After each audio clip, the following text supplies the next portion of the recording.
Slovyansk in eastern Ukraine is one of the most heavily defended towns that have been taken over by pro-Russian separatists. Here, armed gunmen still patrol the streets. Barricades are being fortified. Despite the calls from all sides in Geneva for the protesters to leave state buildings, the demonstrators say they are beyond the point of no return. Slovyansk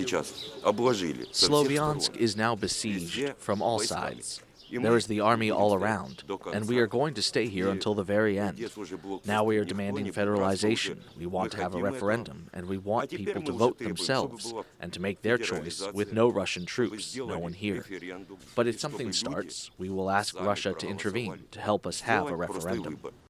At the Geneva talks, Russia again denied it had any involvement in the uprisings, but Moscow said Thursday it reserves the right to send its troops into Ukraine. Foreign Minister Sergei Lavrov insisted it was not an option they wanted to use.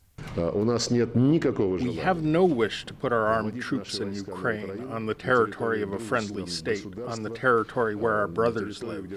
This goes against the core interests of the Russian Federation. A joint statement issued after the Geneva talks called on all sides to refrain from violence, intimidation and provocative action. US Secretary of State John Kerry warned of more sanctions if Russia failed to act. We fully expect the Russians, as they said they would here today, to demonstrate their seriousness by insisting that pro-Russian separatists who they've been supporting lay down their arms, leave the buildings, and pursue their political objectives through the constitutional processes that the agreement guarantees. Analysts say the prospect of more sanctions is already hurting the Russian economy.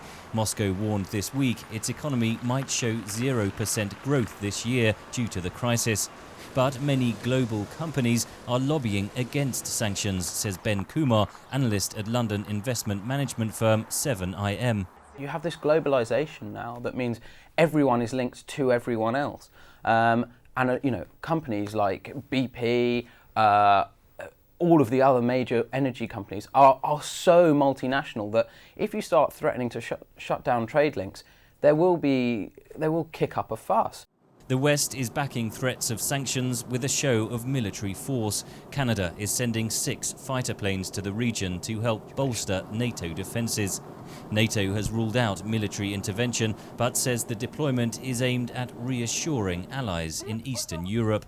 Henry Ridgwell for VOA News, London.